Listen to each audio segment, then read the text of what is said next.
Happy Monday, everyone. Yes, it's that time when we raise the vibration and share the positive. Every Monday at noon Eastern, I invite you to join me here live on YouTube as I share this time with you and a vibrational guest. But before we begin, if you're the first one to show up on the feed below, you get to choose what deck affirmation focus will be coming from today. You can either choose from the I am sacred or the I am vibrational. So you can put in sacred, vibrational, orange or green, and I will know what you mean. Oh gosh, I didn't even realize that rhymed. So while I'm waiting, I'm going to light my candle so that we create the energy. Oh, and it actually lit today. Usually I have my fan going super speed and it blows my candle out. So there we have the candle lit. And while I'm waiting for, okay, Loranda says orange. Thank you so much, Loranda. Okay, so let me shuffle away here and see what our focus is going to be, our affirmation for today. Oh my gosh, and there's about 3 or 4 fallen out, but there's the one. I love this because it really ties in, and I love the way these do this. 52 choices, okay? 52 choices here. And it's card number 45. I am the vibrational power behind all the decisions I make in life. How connected is that with today? Thank you, Spirit, for sending that. And oh, wow, that is like the eye, the all-seeing eye. So, our conversation today, it's tough, but we have to talk with Jackie Simmons, who created the Advocates Training Program, co-founded Suicide Prevention Movement and the Teen Suicide Prevention Society on a mission to make suicide, especially teen suicide, a thing of the past. So welcome, Jackie. But before we start, let me share a little bit more about Jackie and her journey. Jackie is known as the mission-driven mentor, and I love that because I've met Jackie through a mastermind group that we're in, and I just love her energy. She believes that everyone has a message and everyone's on a mission, and that you have a tribe that wants to both hear and support you. Sorry about that, Jackie. Oh my God, you can tell this is rehearsed. Jackie. Jackie believes that your message, your mission, and your tribe all matter. That's why she's created the Advocates Training Program to help mission-driven entrepreneurs, parents, teachers, all become better advocates for themselves, their families, their businesses, and their tribes. Jackie knows firsthand that self-advocacy is the fastest path to success and the best preventative for suicide. That's why, along with her daughters, she co-founded the Suicide Prevention Movement and the Teen Suicide Prevention Society. They're on a mission to make suicide, especially teen suicide, a thing of the past. So, Jackie, thank you for joining me and share the story. We had a little chat beforehand, but I'll give you the floor and you just share because I love it. Well, the title that you chose for this episode is perfect, which is It's Tough, but we have to talk. Yeah. When somebody in your family says that to you, we need to talk. Yeah. I mean, the immediate defensiveness that comes. Exactly. And that's what happens when we started our movement. And we started out with a book called Make It a Great Day. The Choice is Yours. And on the back, we shared our mission. And the truth was that people still didn't want to talk about it. And I don't blame them. As a matter of fact, and actually, I'm going to back up and tell everybody how this all started. Please, because I think the journey starts somewhere, and that usually pushes us or pulls us or motivates us into action. So please do share that story. Last August, it was a beautiful day. There was a speaking gig, okay? But I was not on the front of the stage, though I did welcome a 37-year-old young woman to the front of the stage to give a 7-minute talk on a topic that was going to be inspiring. That was the theme of the day. And I welcomed her and I walked to the back of the room and she started talking and I got whiplash. It was like, what? Because the first words out of her mouth were 3,000 a day. That's the number of teenagers who attempt to take their own lives. Oh, wow. And that's just teens, just in the US, Oh and my just the ones gosh. who don't die. I mean, the number goes up if you add the ones who die. And I was like, what? I mean, I had no clue that the number was that high. And I had no clue this was her topic. Right. And then I went totally pale because all of a sudden I could hear what she was talking about next, which was when she was 14. And she started sharing about her multiple suicide attempts as a teenager. Very brave to do that. Yeah, well, that 37-year-old young woman at the front of the room was my daughter. Oh, and wow. I had lived through her multiple suicide attempts. But after she was done with professional intervention, counseling, therapy, medications, all of those things, we didn't talk about it for over 20 years. I mean, why? Why would I bring it up again? What, heaven forbid, I should put the thought into her head. Right, yes. So just as I was thinking that maybe I could start to breathe again, it got worse. She shared, and the words actually hit me like a bone-numbing cold. I mean, I went from pale to cryogenic because she shared that she still struggled with suicidal thoughts. Oh, wow. Wow. And I'm going, how could I miss this again? Yeah. I was blindsided by it 24 years earlier. And my memory of that night is crystal clear. I mean, that night I was staring into the darkness in the direction of the ceiling, listening to her breathe. I mean, we were sleeping on the futon in the living room because I couldn't risk being away from her. Right. And between us was her handwritten note not to harm herself, her promise that she wouldn't harm herself while I slept. Oh, how beautiful. Oh, yeah. Like I was going to close my eyes that night. I spent all night staring into the darkness, wondering what just happened and why. You know, why?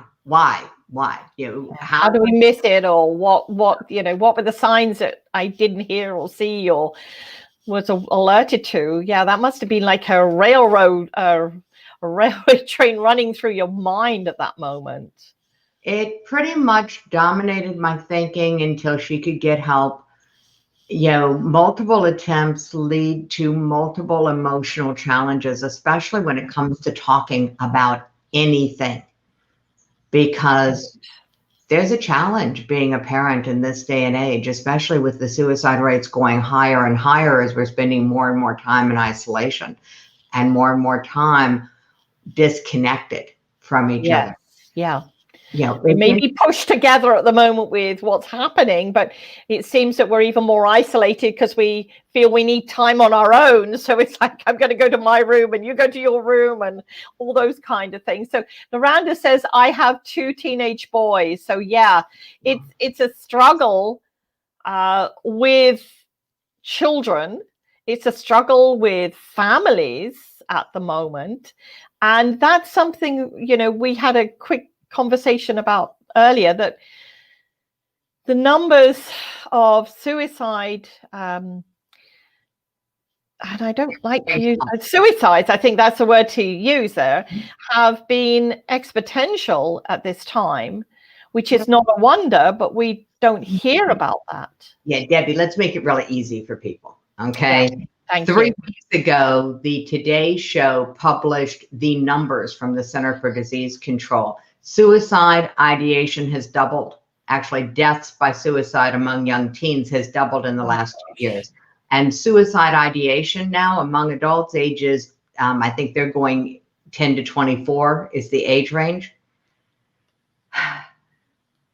Think of the 10 people closest to you.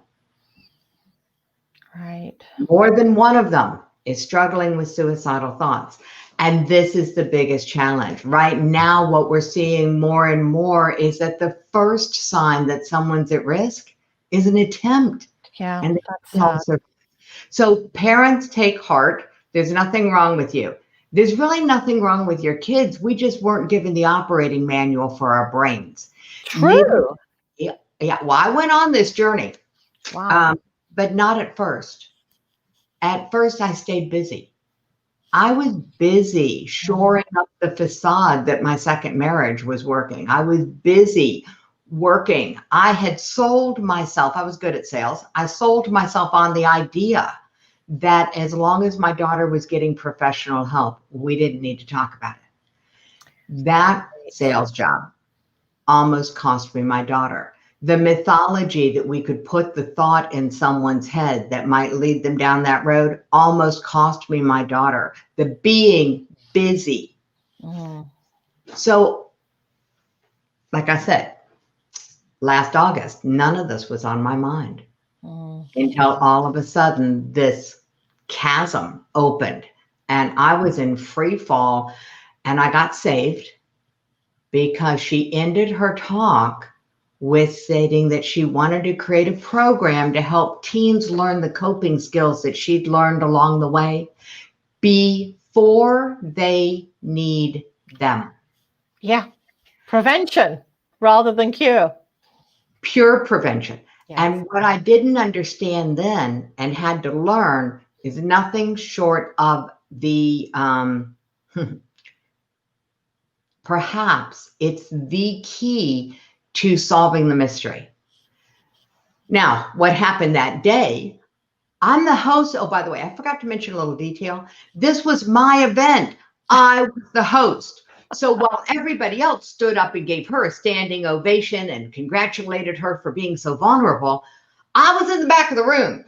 Feeling like you'd just been sucker punched. Taking 3 very deep, very slow breaths. I call that emergency stress management repair procedure number 1. Yeah. By the time everyone was reseated and I went back to the front of the room, I had a plan. I'd help her with her program because that's what I do at Success Journey Academy. I create training programs and brain retraining programs. And we got the book published. We took her 7-minute talk. We took 20 of my friends came together. We published Make It a Great Day. The choice is yours in 3 weeks. We were on a mission. But getting these things done, Debbie, as much as they're needed, was really just another way for me to stay busy and avoid the conversation. Right. Because even 20 some odd years later, I didn't want to know what could cause my daughter so much mental and emotional pain that she would think dying was better than living. But I had to find out, and I had to find out fairly quickly because we started getting attention for our movement, and I got asked to take a TEDx stage and talk about how to end the teen suicide epidemic. And what I found getting ready for that stage, what I did when I did my research, was startling. Did you know suicide is the leading cause of violent death in the world? No, I did not. It is more than war, Wow. more than terrorism, more than murder. And you can even throw in fatalities from car accidents, and suicide is higher than all 4 of those combined. But we don't talk about it. But we don't talk about it. 800,000 suicide deaths. Oh my gosh. 1 every 40 seconds. This is from the World Health Organization. And here's what they've discovered. Wow. They've discovered that for every adult who dies by suicide, another 20 attempt. That's 1 every 2 seconds. And that was before COVID. The numbers are going up. The numbers are going up across all age groups, across all demographics, across all nations, across all nationalities, across all races. The numbers are going up. Every single person that I speak to tells me that their demographic is the one that's being hardest hit by suicide rates going up. Because it's that pervasive. Nothing is being left. And there's so many myths. The myth is that it's all about bullying. The myth is that it's all about this. The myth is it's all about mental health challenges? The answer is no, it isn't. No. There are 6 suicide risk indicators that we've discovered at the Suicide Prevention Society. The first one is that you and your family might be at risk for suicide if someone in your family has something about them that makes them a little different. An accent, a disability, an attitude. Something that makes them a little different, gives them distance from other people. It's a risk factor. You and your family might be at risk for suicide if someone in your family has a chronic illness, a major illness or chronic pain. Again, it's about the distancing. You or your family might be at risk for suicide if someone in your family has been bullied or abused. And I put in that category if you've been pressured to perform in an area that you are not naturally gifted in. The fourth one, you or your family might be at risk for suicide if someone in your family has chronic, ongoing financial struggles. Right. Yes. I think that the worry about money is the root of all illness. And in this case, it is often the tipping point for people. The fifth one, you and your family might be at risk for suicide if someone in your family has an addiction of any kind. Not just the big 4, sex, drugs and alcohol, work, gambling. Those are the big 4. But what about an addiction to what we were talking about earlier about screen time? Or an addiction to being right? And we all know something with that one. Again, these things distance you from other people, so they're risk factors. But here's the kicker. The 6th indicator that you or your family may be at risk for suicide is if you know someone who's died by suicide. According to the Center for Disease Control, that is a risk factor. Now, here's the problem. Thanks to media, we all know someone. We all know a celebrity chef, a talented singer, a gifted comedian. We all know someone. We're all at risk. I call it the suicide war with 2 A's. We're all at risk. So now that you know that everyone that you know is at risk, that more than 1 out of the 10 people closest to you is struggling, even if it's subconscious level and they're not aware of it. And that's simply because of the natural negative bias of the brain and the way the law of attraction really works, which was what happened with my first TEDx script. It turned into the Why Not Workbook, which helps people understand how their brains work. But you know, Debbie, there's a problem. People won't read a book about suicide. Of course. It takes time and effort. At risk. And since they don't think they're at risk, they won't pick up the Why Not Workbook. So we had to do something a little more creative. And this is what we do now. We train people to have this conversation, not the one that we're having, but a suicide prevention conversation. People who are trained to have these conversations are called suicide prevention advocates. It's a 6-week training program. And the 6 steps of the conversation are really, really simple.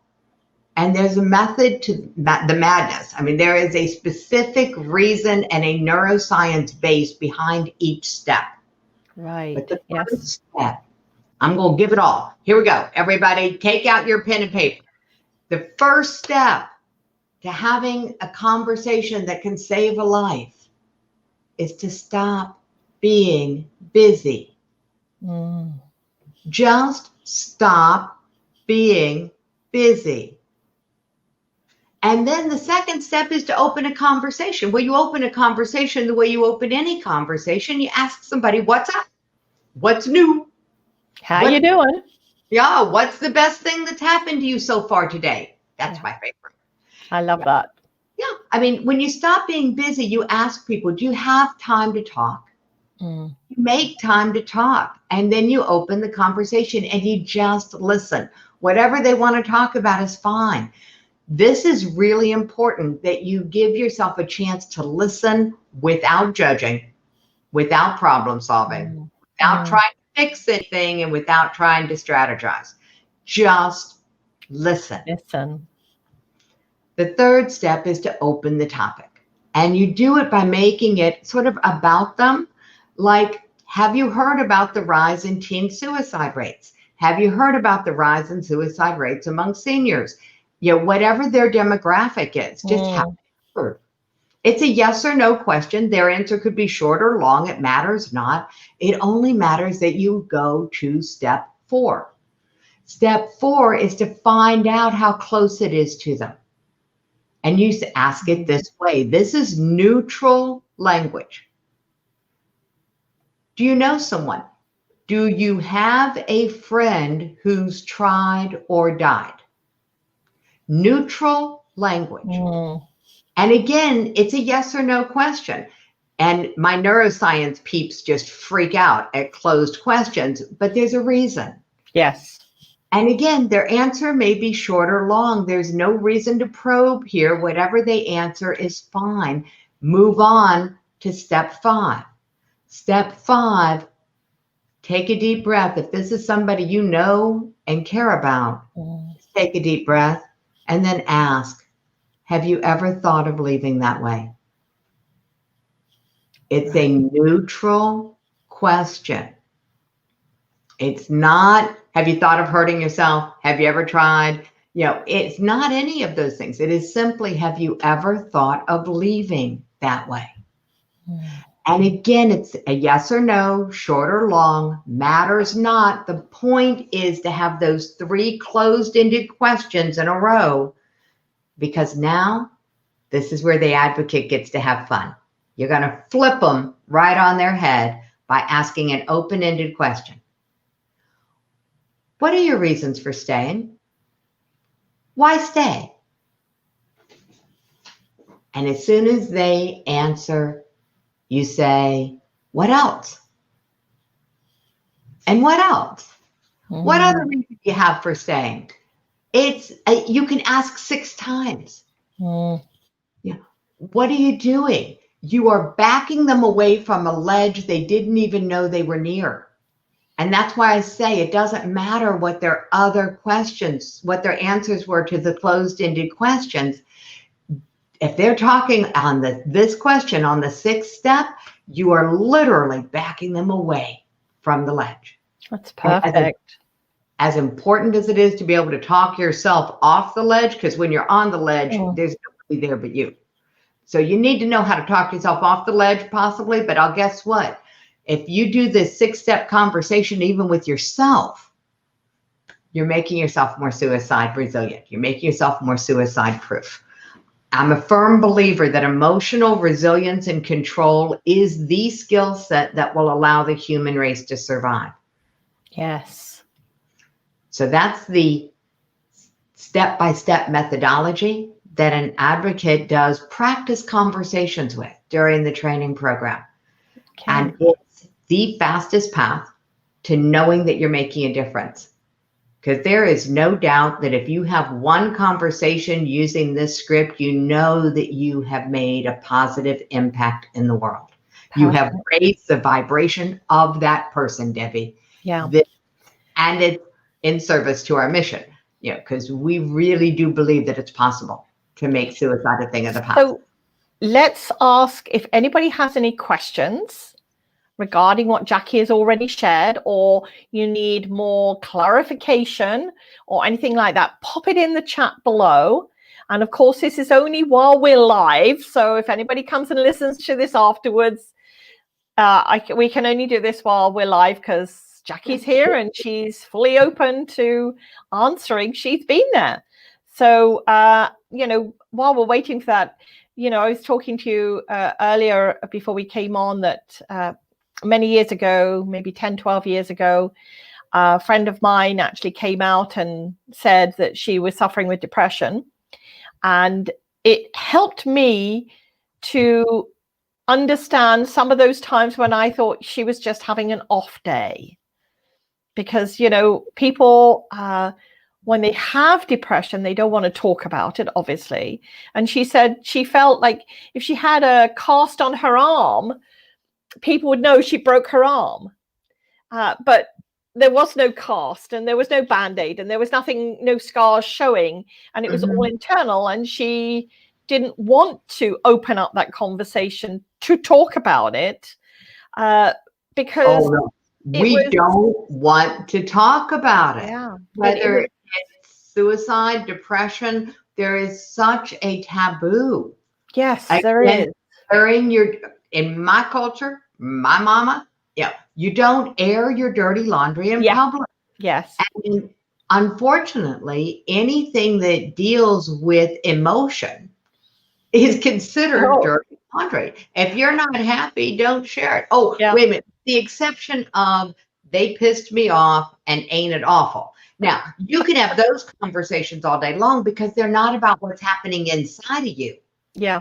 Always about what's happening outside of you. Yeah.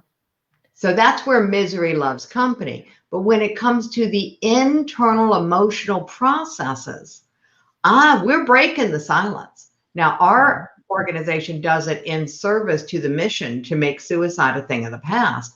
We've partnered with the emotional intelligence gamification people. These people who have taken neuroscience and put it with game dynamics and created games to help. Perfect. Oh, yeah. Children as young as 3 to develop emotional intelligence. Wow. And they started with these games at a boardroom level with some of the largest organizations in the world. And that would be interesting to it's a look lot into, to delve into, I should say. We'll pop that into the chat for everybody. The website is becominggenuine.com. Becominggenuine.com. Let's see if I can type that up in here. So it's www.becominggenuine.com. Perfect. Okay, let me just pop in the chat, and then I hope I haven't made a boo-boo there with the typing. Becoming perfect. Perfect. So it's there. It's in the feed. I'll leave it up while we're talking at the moment, and then if anybody else wants to write that down, etc., and I will put it in after we finished on the show so that people can ask that.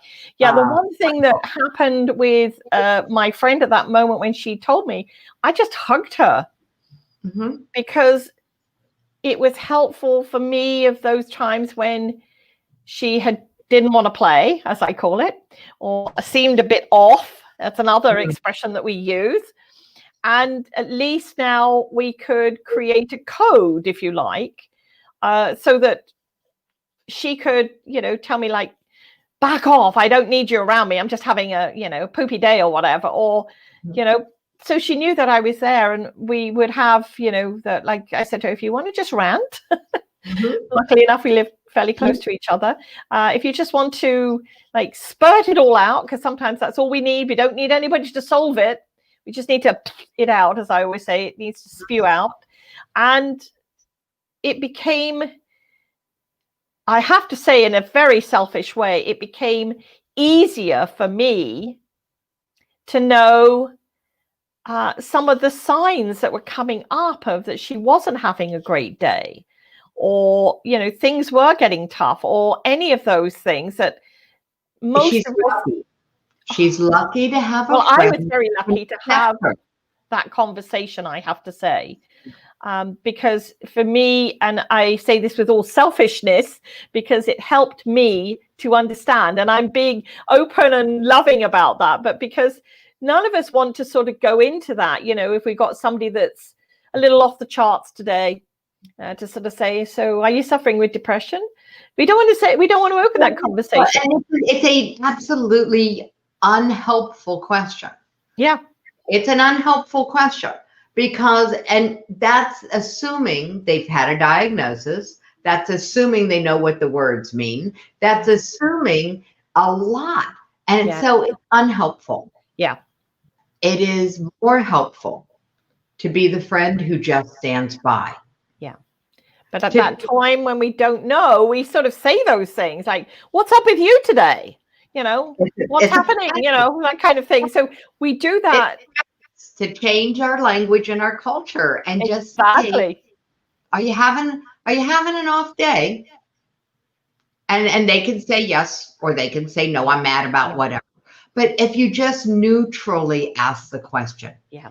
And so you're very lucky. I agree that she was willing to break the silence like my daughter was. Breaking the silence is one of our hashtags because people who are brave enough to do that.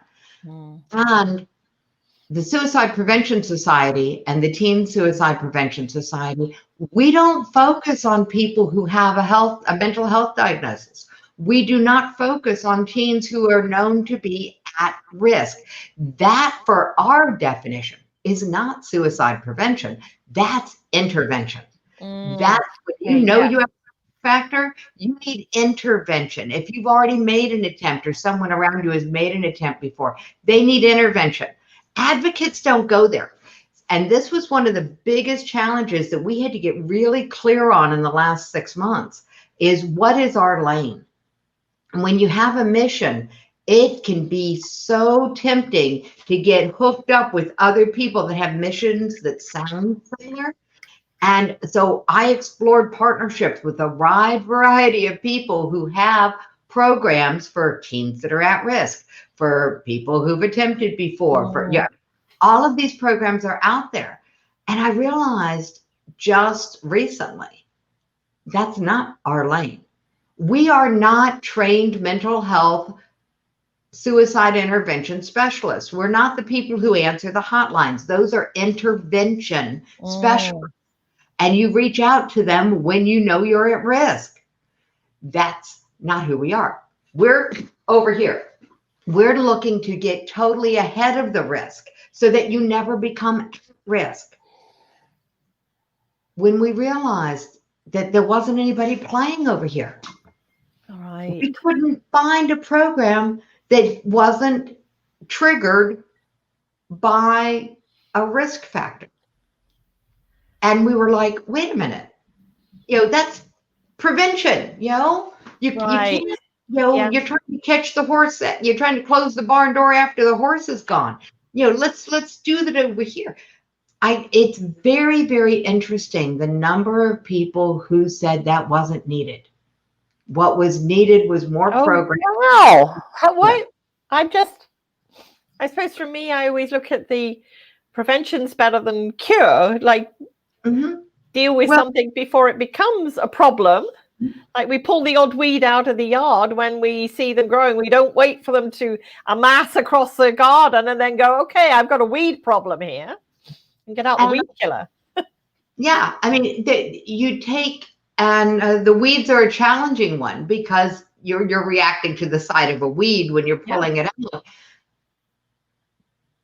But what about changing the oil on your car? You don't wait till your engine seizes up. True. Yes.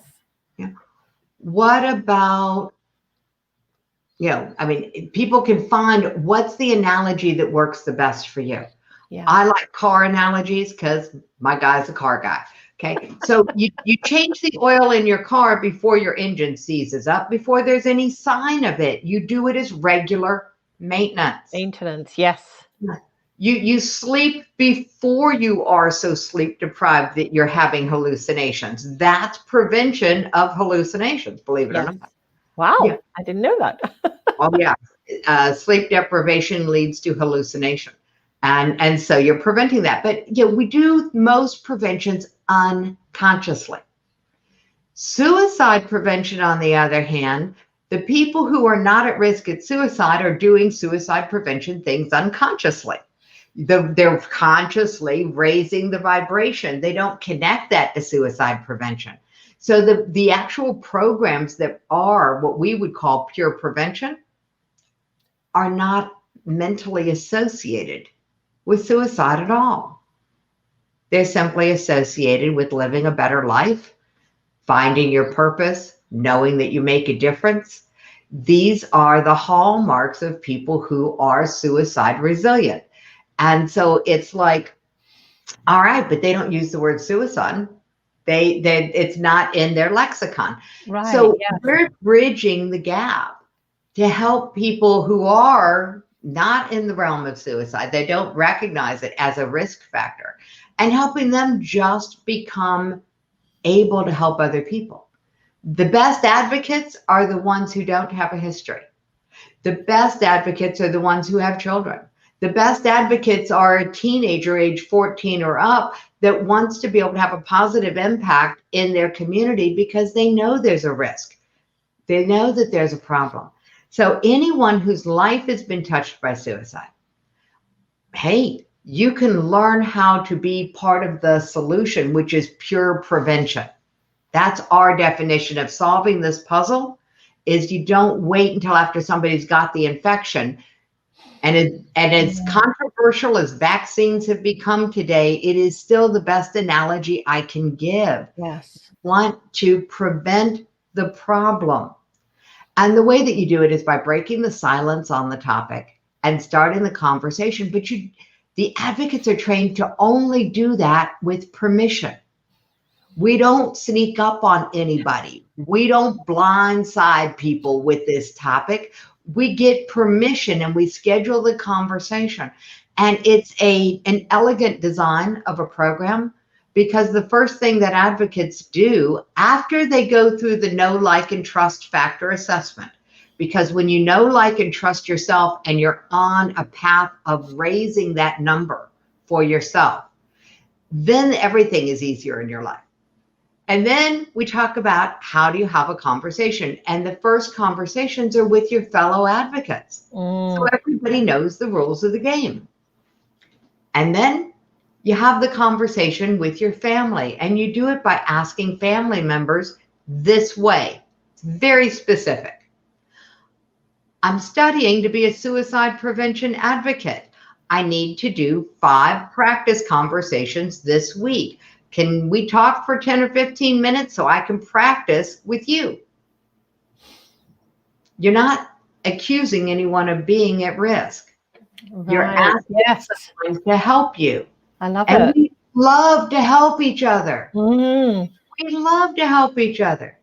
This is how the advocate program is growing, because there's no challenge, there's no risk. And by allowing your family to be your practice partner, you're backing them away from the ledge. Yes. They may Without not even realizing it. And the advocate themselves, the advocate in training, is actually backing themselves further away from the ledge.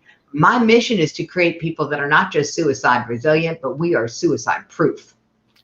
Okay. We are creating an army of advocates who are in and of themselves suicide proof, so that they can help other people become more suicide resilient, just backing away from the ledge without them, like you said, without them even knowing it. We take the practice out a little further to your friends, your followers on your social media. And it's the same invitation. Yes. I'm studying to be a suicide prevention advocate. I need to do 5 practice conversations, sort of like mini case studies. Would you have 10 minutes that we could jump on a call and I could practice? Who's going to say no? What I love with what you've been sharing is that the teenagers themselves are getting on board. You know, we had, before we came on, I was saying that it's all very well an old fool like me talking to a kid, but I don't know their language. I can fluff my way around, but it's so much nicer that kids realizing that they are also a source and a positive response to such a negative situation, because this way the kid may more likely, like I can remember with cigarette smoking in school, you know, I'm going to have a cigarette behind the bike sheds kind of thing. And you would only say that to another, kid at school. You wouldn't say it to your parents or the teachers or something like that. So to be able to have those open conversations in such a way that it's not making a judgment, it's just opening that conversation. And I love that. I love that teenagers are working with this, so on board with it, because they're our future. Well, they are. And we are at risk of losing a generation. Yes. That's what hit me, was that we're at risk of losing a generation. So here's the other thing. Okay, remember I told you we published the book. Right. So back to my timeline of how this all started. I took the book into the local high school and spoke with the teens about the challenge, the problem, if you will, the mission to break the silence and give them tools to start the conversation. This was before we had this program. And I shared with them our goal. I mean, all we had when we started was a buy one, give two program. Every time somebody bought a copy of the book, we gave 2 books to teens for free.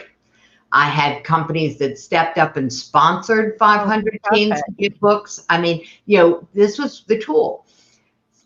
But when I was done talking about the project, I went and asked them, do you have a story? Do you have a friend who's tried or died? And they went around the room and shared their stories, one after the other. Oh my gosh. One young woman lost her first friend to suicide in elementary school and her second friend last year, and she was only a sophomore. Oh my goodness. When I walked out of that high school and got back to my car, I just cried because it hit me. It wasn't some of the kids in the room. It wasn't even most of the kids in the room, Debbie. It was 100% of the kids in the room had a story, a friend who had tried or died or they had. And I'm willing to bet their parents are just as clueless as I was. Yeah. That's my mission in the world. I do not want any parent to ever be caught clueless the way that I was. Somebody told me I was very inspiring, and I'm like, oh, you have no idea. I am not inspired. I am not intending to inspire you. I can't even inspire myself because I still don't want to talk about it. But the ghosts inspire me because here's what it looks like in my world. 3,000 teens attempt to take their own lives in one day. That means 6,000 parents start to live the nightmare that I lived. 6,000 parents a day, 365 days a year, over 20 years of my silence. That's a lot of ghosts. And that's what keeps me motivated to do this. The Suicide Prevention Society is on a mission. We want to train 100,000 advocates because we believe that number of people who go through the training, it's not what they do after the training, just what they do while they're a student. One little 6-week program. We believe that will raise the vibration and tip in favor of regaining our ability to trust. With schools, and I don't know, because when I was growing up a long time ago, they had sex education in schools. Do they still have that today? Well, it's which probably case they could have a program like this in schools as well to become part of curriculum, if you like. It seems that we have. Debbie, this is not a judgment. I find that sometimes that there is not this crossover that needs to be, that is so important. It is so vitally important. It absolutely is. I'd love for there to be suicide prevention clubs. Yeah. The advocates can absolutely start suicide prevention clubs. They can start suicide prevention societies. Very easy to do. The challenge is that it cannot be a part of the curriculum for the same reason they can't make mental health studies part of the curriculum. But you hit upon something very near and dear to my heart, because this used to be an at-home thing. The conversation that we needed to have, and we were told we needed to have with our kids, used to be about sex. It wasn't the school's job for sex education. It was the family's job for sex education. Then the conversation that we needed to have with our kids became about drugs and alcohol.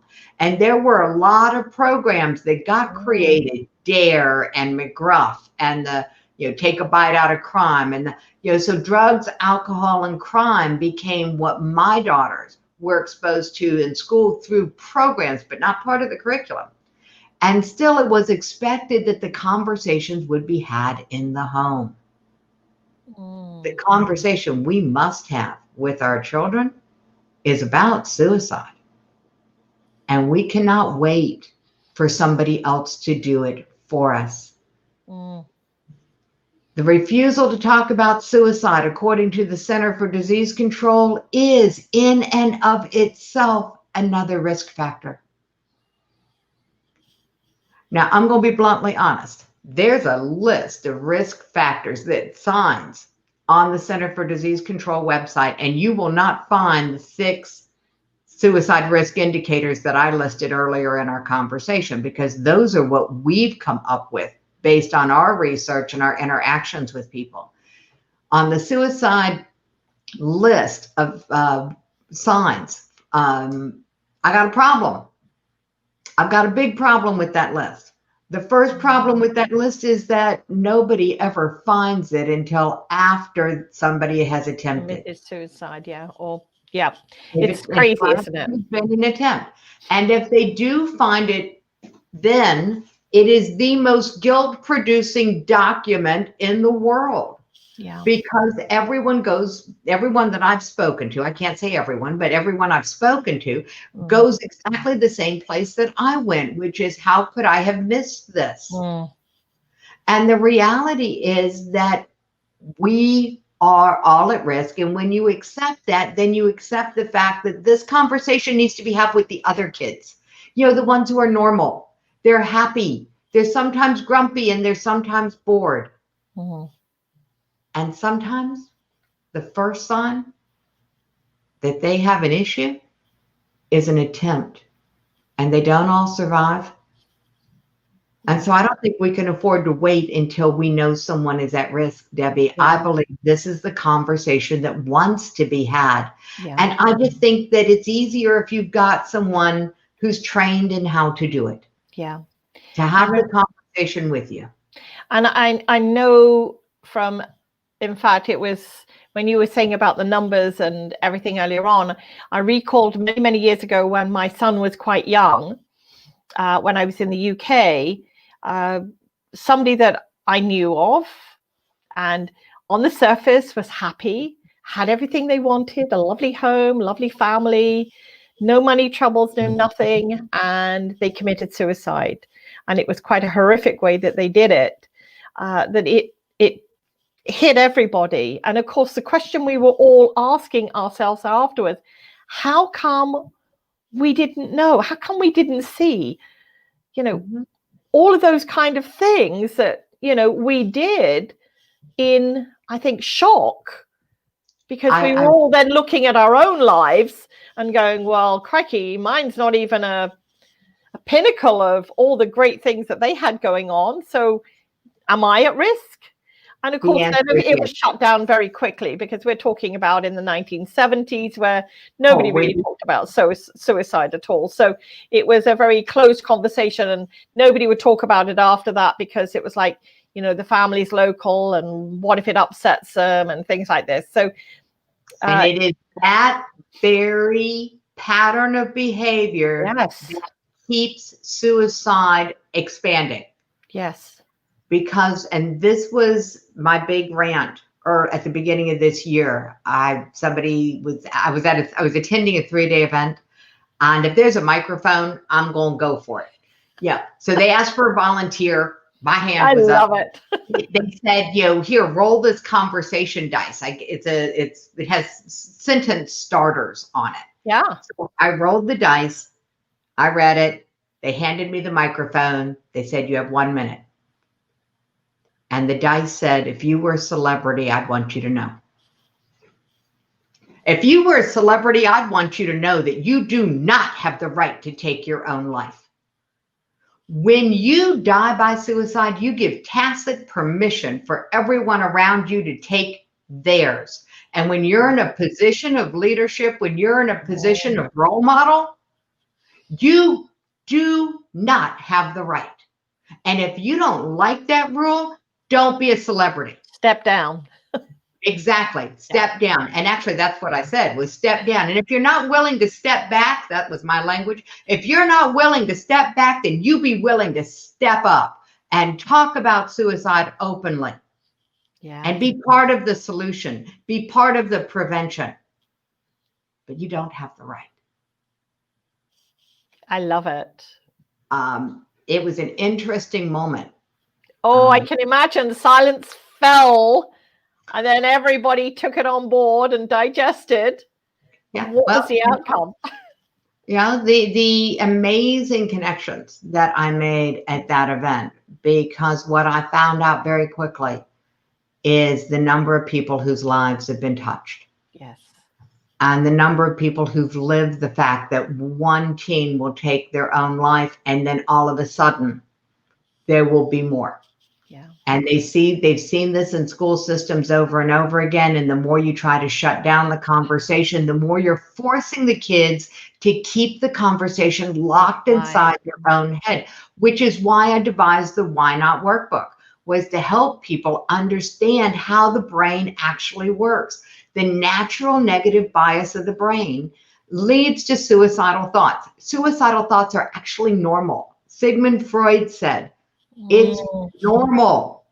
The problem is when you're afraid to have them, because you have a thought and then you try to suppress it. Now, if I said, Debbie, don't think about an elephant, what happens? Yeah, we think. I gotta think about an elephant. So when you have the thought and you try not to think about it, what you're doing is actually doubling down on it. And your subconscious mind is designed to create plans and look for opportunities to get you what you think about. Because if you're thinking about it, your subconscious mind is programmed to pay attention to it. So when you're a teenager and you're suppressing the thought of suicide, you're not talking about it, you're doubling down on it, your subconscious mind is looking for opportunities and making plans without you being aware of it. So then all it takes is teenager to cross opportunity. And this is why in the United States, they've installed jump nets on bridges, because there's no pause button when you're an adolescent. Your prefrontal cortex is not fully built out until you are at least 24 years old. It's not even structurally fully built out until you're 12. That's how we know it's starting to work, because you start to get sarcasm.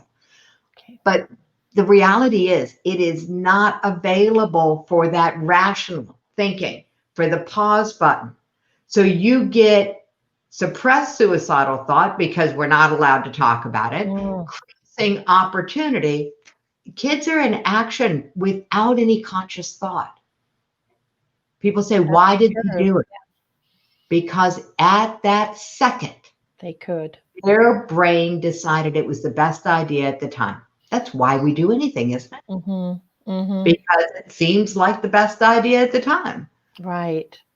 So the reality is that the prevention is to have the conversation. Have the conversation. Have the conversation. So, and Jackie, so wants it. Yeah. Is there anything else you wanted to share before we sort of wrap up? You know, this is my wheelhouse. This is my thing, and I still don't want to talk about it. So if anyone is struggling, knowing that maybe this is a conversation I want to have, I'm going to be blunt, and I'm going to say it's the conversations we avoid that truly matter. And that was the lesson I had to learn. So we've got a training program. We'd love to have all of your listeners come into it. And the website will be up in the show notes. The workbook is free. So if you want the Why Not workbook, the website is whynotworkbook.com. Okay, let me just see. I think I have that in the. No, you don't. Just see. I think that. Oh, I don't. Okay, so let me quickly type that one in. Okay. Why not workbook.com. I'm going to pop that one up in there, and I will add the advocates share the becoming genuine. And I'm just going to put this one into the post here so people can see it in the chat right now. Go. That's awesome. Why not workbook? Let me just put that up. Yeah, there you go. Perfect. So it's not the, is it the just why not workbook or the why not workbook? You've got it. Perfect. Perfect. Excellent. And I'll make sure I get that other one there. The Becoming Genuine. I'm going to make sure that that one is also up in the feed at the end of the show.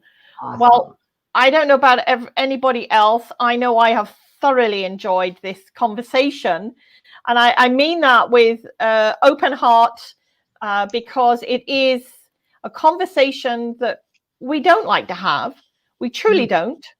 And what you've shared with us with the ways to have that conversation, all these amazing resources. So Loranda's just put on here, yes, I will check it out so much. Thank you so much for sharing. So thank you for being part of this show. Oh, you're very welcome. So all those will be on the bottom in the feed.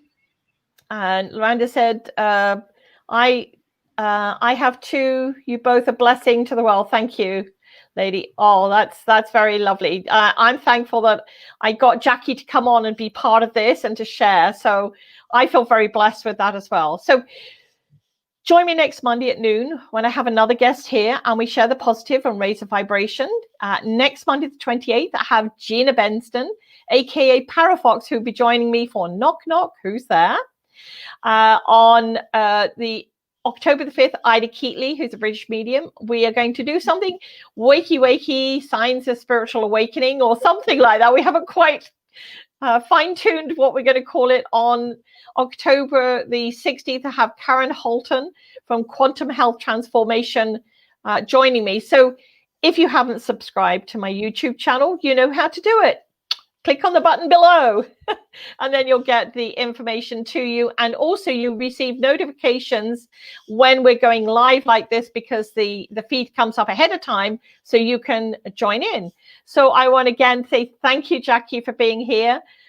Thank you for everybody that's joined us now in the show that's live and afterwards that will be listening. And anybody that's listening after we've finished, contact Jackie through the links, the websites that I've given you so that you can connect. So bye for now, everyone. Have a vibrational week, embracing your true vibrational essence. Bye-bye.